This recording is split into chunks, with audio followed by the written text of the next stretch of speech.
Preludes of Blancheur and Noirceur. Right, well, maybe I should be more dramatic in the way I say the French words, because I'm going to butcher them regardless.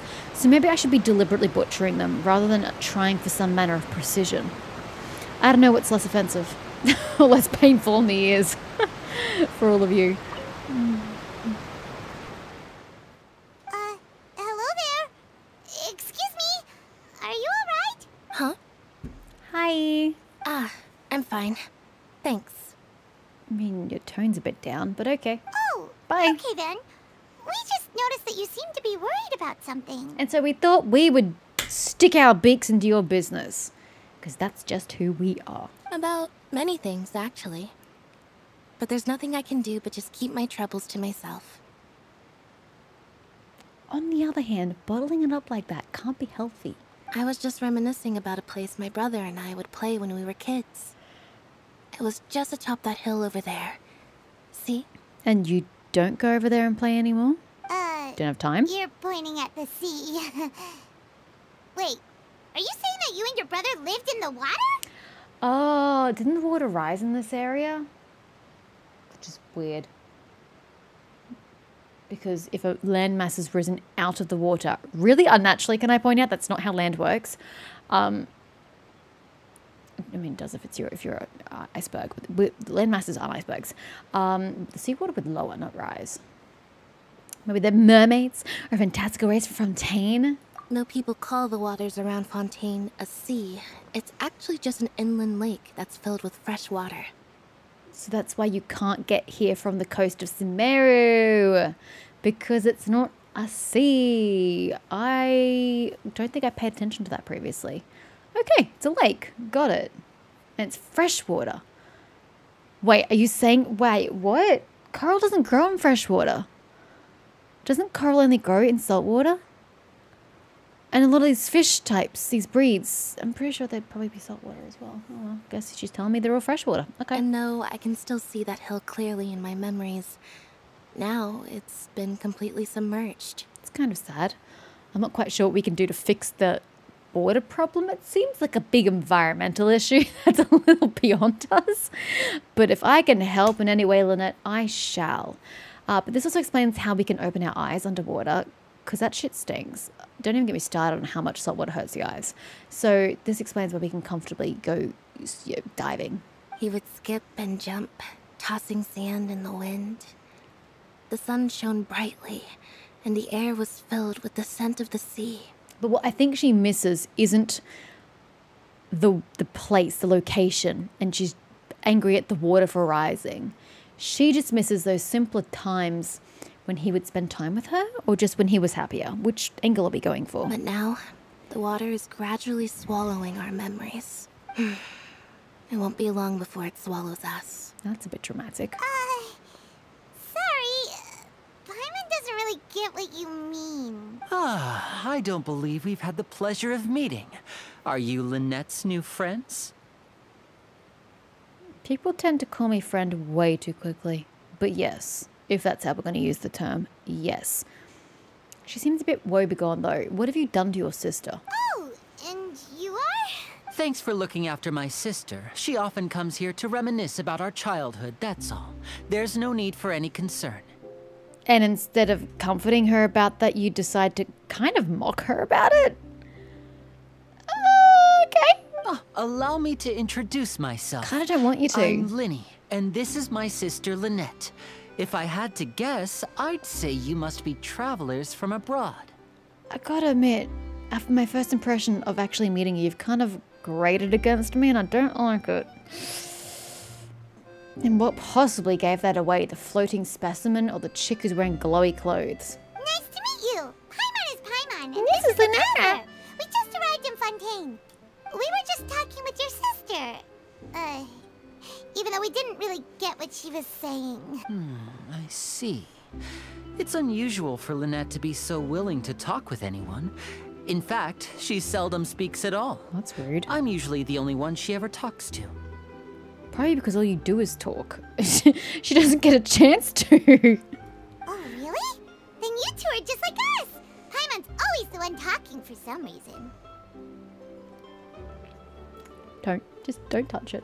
There's hardly anything left for me to say with you around, Paimon. I mean, that's exactly what I was saying about Lenny. Because you always steal my lines. So that's how you think it is? Hells yeah, I bloody do. I also think my brother can be too talkative at times. Thank you, Lynette. I agree with you. Seems you were right, Paimon. We are quite similar. So, what did Lynette mean just now when she said that the water is engulfing your memories? And that it won't be long before it engulfs you too? Are you guys forgetting things as time passes? What do you mean? Oh, that. It's from a prophecy that's been circulating in Fontaine for some time now. Well, I suppose prophecy isn't exactly the right word, because that implies a certain amount of uncertainty. There's no doubt about what's happening in Fontaine now. And that is? Where to begin? I hear that the beginning is a very good place to start. Let's put that question on hold for a moment. No, let's not. We still haven't formally greeted each other yet, have we? We've exchanged names. We kind of have. Can we go back to the story? Did all the introductions earlier not count? Exactly, right. Hello, traveler. Hi, you're awfully close to someone I've just met. Hi, Lenny. It is not a pleasure to meet you. This is super awkward. And hello, Paimon. This is super awkward. Hey! Why didn't Paimon get a handshake? You're not poking fun at Paimon, are you? Please, don't take offense. Just consider it a sort of etiquette we have here in Fontaine when making new friends. You should remember it. It might prove useful. I don't understand. You shook my hand, but you won't shake hers. Yet that's a sort of etiquette that we should remember when making new friends. I don't understand the distinction. Oh, all right then. Well, Paimon's just happy to have a local friend now. By the way, we were just getting ready to go to the Opera House to meet the Hydro Archon. Would you be able to show us the way? No, Paimon! The story! We asked for some backstory on this place, and he was like, Jestimo, gonna have a good little weird-ass introduction. That was just weird. And now you're just like jumping onto another topic. No, can we go back to the history? It's a little more interesting. So you're going to see Lady Farina? I don't think I will enjoy the experience, but yes. In fact, I was planning to go to the Opera House later myself. Why? I'll gladly take you once I finish things here. Why? Please, follow me. I'd rather follow your sister. I at least would trust her if she took me to the bells of hell.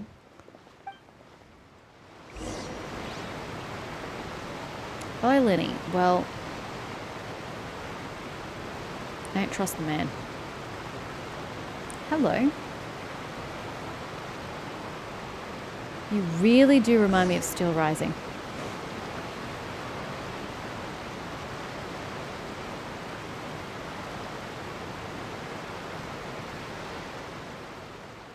You said you were going to see Lady Farina?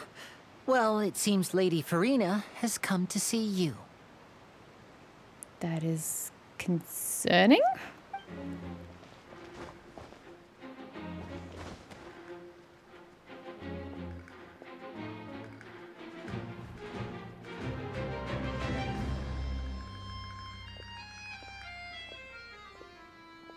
She makes no sound when she walks.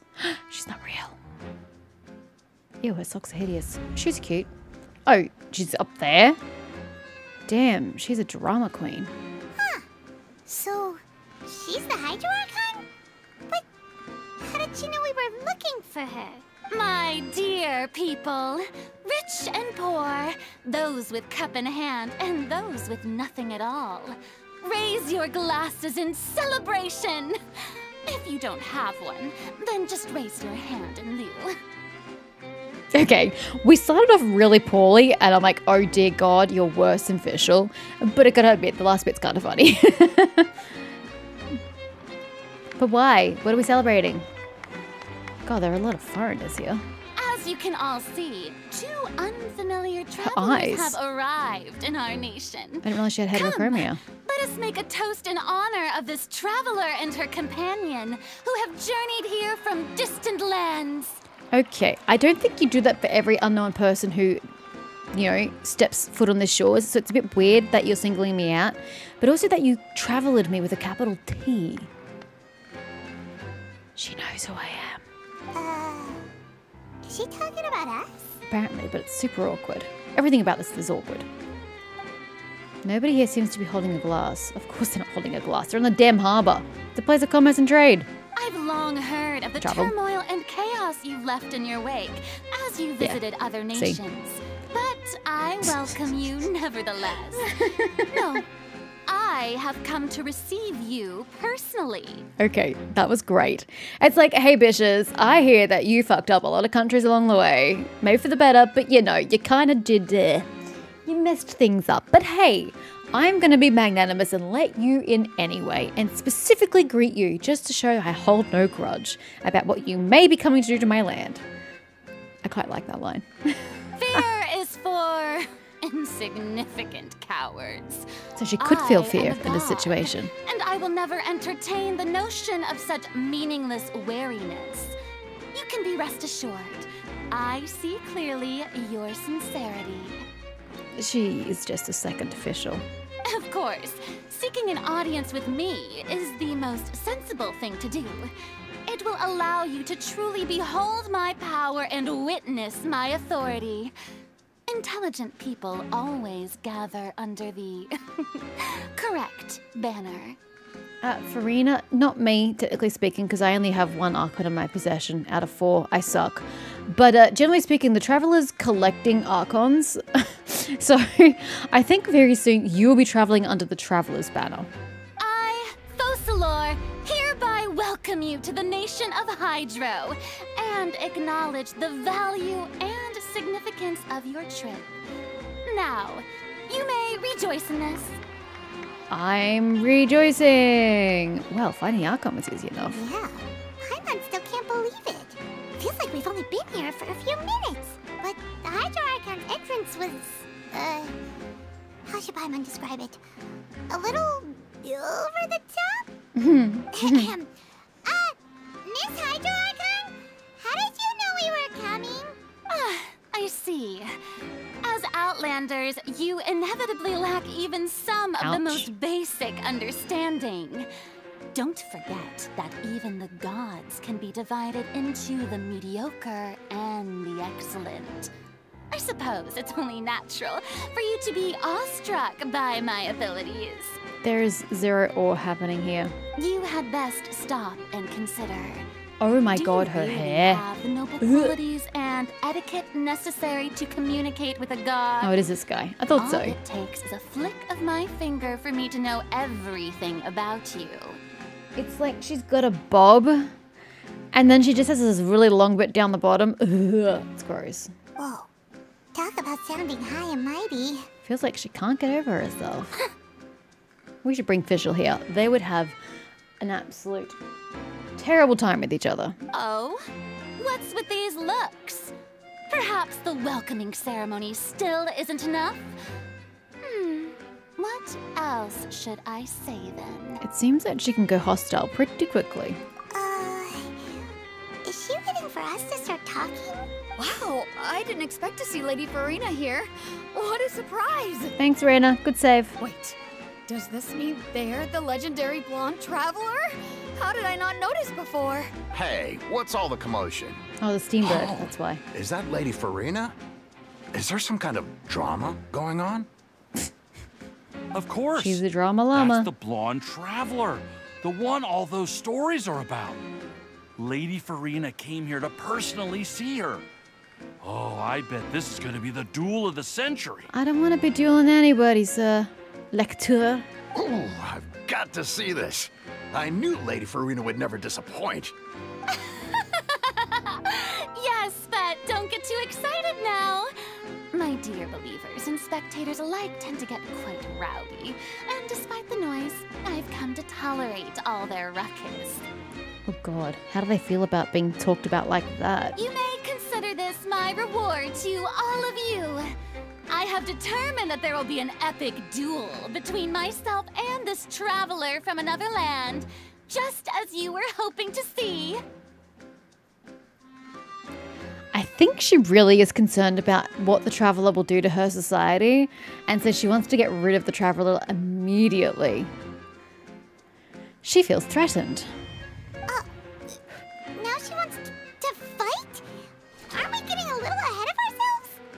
Fighting gods? I've got a resume, bitch.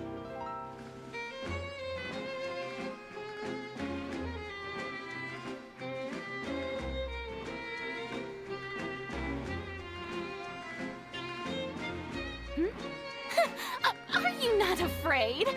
Might I remind you that this is a duel against the divine? Might I remind you that I've already dueled against a member of the Divine? Twice. Same person twice. And to be fair, the first time I had help. But still. What are you trying to do, Traveler? Provoking a god in front of her people? She started it! Am I not allowed to finish it? Am I supposed to just roll over for her? Stand down, Clorinde. I admire her bravery. Few have the courage to draw their sword against a god. She is obviously a true warrior. You literally just said you wanted us to duel each other. Was I supposed to wait for you to strike before I drew my weapon? Unfortunately, people music is a bit loud. nowadays only crave to be thrilled, and a mere duel will not slake their thirst for excitement. That sounds like a problem with society that you've sown and is not my responsibility to fix. Huh. Yeah, she's right. Just a duel wouldn't be all that interesting. Oh my god, shall I introduce you to the internet? Would that be more interesting when you see the violence on there? On Araneus, criminals are always requesting duels to defend their honor. They're getting a bit old, to tell the truth. You see. Then, as the god of justice, I shall face this traveler in another kind of duel. A duel in court! What's my crime, Furina? For stepping foot on your soil? I haven't even done anything. Oh, all right! Now that'll be worth seeing! I've got nothing. Right. This is Fontaine, after all. Such a grand opera house, it would be a pity not to use it. But what are we gonna do there if we're not dueling? She's just gonna talk at me? Where's the fun in that? Why do you care so much about the crowd's reactions? Seems you've spent a little too much time in the opera house. Besides, how exactly do you plan to have a duel in court? You mean you're going to put us on trial? And we haven't even committed any crimes. We literally just arrived here. Oh, we have reason to put you on trial. It's obvious, isn't it? Is it? According to Fontaine law, no one is permitted to release any flying objects within Fontaine city limits during the first 3 days of each month. You are clearly guilty of violating this law, no? What a weird law to have. Like, what purpose does that even serve? And as Paimon continually tells me, she doesn't fly, she floats, but whatever. Oh, so that's what they've done wrong. That's our Lady Furina. No one knows the laws of Fontaine like she does. And no one's gonna question the validity of the actual law? It'd be like telling a mermaid that just came to your shores, hey, you've broken the crime of swimming for the first 3 days of the month. And it's like, well, that's your main mode of transportation. What do you want from her? I know Paimon's got legs, but I don't think they function. So, it seems a bit ableist in a way. You call that obvious? What kind of law is that? Wait, flying object? You mean Paimon? Precisely! Now, if you two have no objections, I rather do, then, thank you. in the name of the Hydro Archon, I order your arrest. This is the weirdest introduction to a land we've had yet. My apologies, Lady Furina. I don't mean to spoil the fun. But if you would allow me to interject, I don't think that Paimon here meets the definition of a flying object. Particularly considering she's not an object, she's a person. This is a big debate in Pathfinder. Dead people apparently still don't count as objects. It kind of sucks. But yeah. You tell her, Winnie! Finally someone who's not crazy. How could anyone Wait for it, complain Paimon. about a flying object? Paimon, wait for it. I'm sure this is about to get weirder. Ah, great magician Lyney, my beloved citizen. I'll permit you to object, but how exactly do you plan to prove your claim? As a magician who just rained on your parade, I naturally should shoulder the responsibility of saving the show. So, with such an audience gathered here, allow me to perform a trick for everyone. Is he gonna make a dove? Is he giving me my pyro abilities? No. Oh, she's a balloon. Wait, that's still a flying object. Ta-da! A floating object. What's that on Paimon's back? Hey, when did you do that? She's not floating. She's not flying. She's floating. When Lenny patted you on the back, so he foresaw this before it even happened. Does he have powers of precognition, or was he just doing it for shits and giggles? Because that was super awkward. This whole thing has been super awkward from start to finish.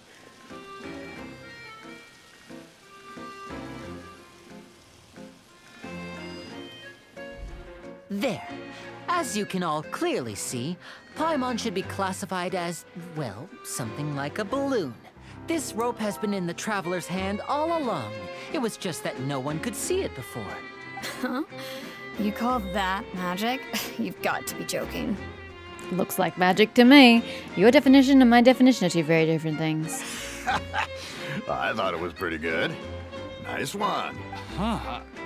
I'm not sure what to think. It seems Lady Furina's charges no longer hold water. Of course, that's the analogy you picked. Yes, suck it up, bitch.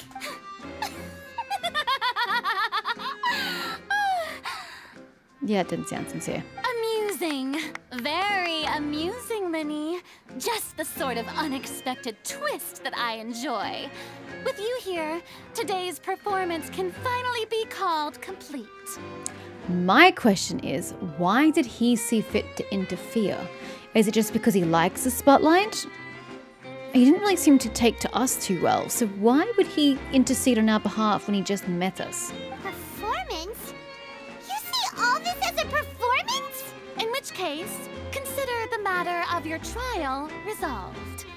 The god of justice will not bring charges against an innocent person. But when there are valid grounds, I will not only judge travelers from abroad, but even the gods of other lands. This bitch be crazy. I can't wait to sow chaos in your lands. I look forward to seeing your upcoming performance at the Opera House, Mr. Linny and Miss Lynette. That's enough for now. Toodaloo! Oh my gosh, she toodalooed us. This bitch be crazy!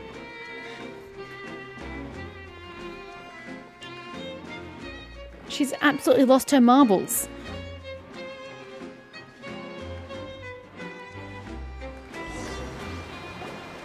And just like that, she's gone. Well, that's the most unpredictable Archon Paimon's ever seen. He never even had a chance to ask her anything. But that's a problem for future Paimon. That whole scene just now was really... Thanks for bailing us out, Lenny. Did you know that was going to happen? Don't mention it. I just happened to remember that there was such a law, so I did a little preparation, just in case. I didn't think it would actually come in handy. So, now do you see what kind of god Lady Furina is? Yeah, she's the worst one I've encountered. She's even worse than Fenty! Whew, that is a hard tier to beat. She can be a bit confusing at times, but she is still amenable to reason. No, I think she's amenable to not having her reputation tarnished or to be seen as lesser than in the eyes of the people in terms of her popularity. So if she hadn't have, given in the situation, she would have lost face. So that's a very different way of describing it, Lynette. You're confusing is a good way to put it. Is she really that reasonable? Anyway, Paimon had no idea you were a magician, Linny. It sounded like you'll be performing at the Opera House, right? I just know a few simple tricks I use to make a living. Lynette is my assistant. It will actually be my first time performing on the most prestigious stage in Fontaine, the Opera House. I wonder if Furina has alternative motives to have them perform. And how does Lynette feel? I know that she personally is an introvert, so she's not exactly interested in being in the spotlight. But being reduced to being described as your brother's assistant is a little demeaning. But isn't the Opera House where criminal trials are held in Fontaine? When there are no public trials being held, the Opera House hosts a variety of other performances. To the people of Fontaine, the line between a trial and a performance can be a little blurred. You're all crazy. And speaking of performances, I would be remiss to forego this opportunity gifted by fate. Might I invite the two of you to see my performance? See? And it's his performance, not our performance. He's not valuing the contribution his sister makes to, his tricks being fulfilled. My brother's always excited to make new friends. Oh, sure. We don't really have anything to do now, and we wanted to go to the Opera House anyway. I would be delighted, apparently. Splendid. In that case, why don't we go together? I'll show you the way. I just have something to take care of first. No, I'm good, man. I can find it on my own. I'm sure it's going to be the biggest and most resplendent building of this joint. Is there any way I can help? You really mean it? No. Then I'll take you up on your offer. Great. This is a magical item known as a magic pocket. Perhaps you can help me distribute them to the people here. Are you getting paid for this endeavor? It's a bag of holding? KK? Huh? What are they going to use it for? A really ugly bag of holding. About that... You asked me before about the prophecy, right? Let me start by telling you a little more about what it entails. I'm not sure exactly when it began, but a prophecy has been circulating around Fontaine. It says that every person in Fontaine is born with sin. No matter how the Nation of Justice holds trial after trial, this sin cannot be absolved. So maybe I should tell you that perhaps the prophecy is wrong? Until one day, the water levels in Fontaine will rise, and the sinful people will slowly be drowned. In the end, the people will all be dissolved into the waters, and only the Hydro Archon will remain, weeping on her throne. Only then will the sins of the people of Fontaine be washed away. Yeah, they'll be dead. Question though, sin is not just an intangible thing. Sin is a specific thing. It is an act. It is something somebody does. So if you say everyone's born with sin, you need to be specific as to what manner of sin. Is everybody born committing whatever, the same types of sin? Or are they all different? Like, it's way too vague and a little imprecise. Just sin is not a term that you can really... If you say all people are born evil, that'd be, untrue. But I could get behind that because it's a state of being, it's a state of thought. But sin is not. Sin is something you do. So this is a little confusing. That sounds pretty gloomy. Why are people in Fontaine born with sin? What is that supposed to mean? There are lots of guesses. Some say that the ancestors of Fontaine stole the power of the seas and stirred its wrath. Maybe they did. Wait, you don't live near the sea. It couldn't be the sea. Others say that the people of Fontaine never heeded the first Hydro Archon's warnings and offended Celestia. Always a possible option. But here in Fontaine, evidence is what matters. There hasn't been concrete evidence for any of these claims, so they can only be regarded as conjecture. Sounds like you should just ignore it and move on with your lives. If even the people in Fontaine don't know what sin they committed, wouldn't it be better just to ignore the prophecy completely? Yep. Why bother feeling guilty all the time? Yep. That's exactly what the people did at first. But in the last few years, the water levels in Fontaine have actually started rising. But now the water is engulfing our memories. It won't be long before it engulfs us. Many places have already been completely submerged, and now lie beneath the sea. Many people carry on with their lives as before and shrug it off as a natural phenomenon. But my family and I think that the people of Fontaine shouldn't ignore the possibility, which would end up sentencing them to death. That's great and all, but what could you even do to fix the problem? How do you stop water from rising due to inexplicable magics you cannot fathom? We hope that at least the people who reside near the waterfront can move away before it's too late. So, we've started distributing magic pockets to them. I follow. That's your answer to a problem you can't solve. Do what you can to help those who are in danger. Got it. As a magical item, these magic pockets have astonishing capacity. I'm sure they will come in handy when people are moving their belongings. Oh, Paimon gets it! It's like preparing for a rainy day! But this is more than a bit of rain. If the prophecy is true, then is there no way to prevent the disaster? Perhaps only absolute power could ever contend with such a catastrophe. But who knows? We're just tiny specks in the grand scheme of things. He seems completely unworried, unlike his sister. Now, if you'd like to help, then please give these magic pockets to anyone nearby. Be sure to convince them to take it, regardless of what they say. That seems very pushy. Like, I get your intentions, but that's like super pushy. I could never be so rude. Like water disappearing... something, something, something.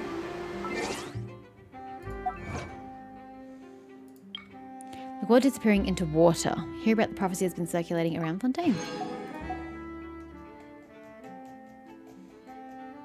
They need to make these smaller. It just takes way too long to scroll. Complete a total of 8 open world time. Yeah, okay, because it was still the desert. Yep, thought so.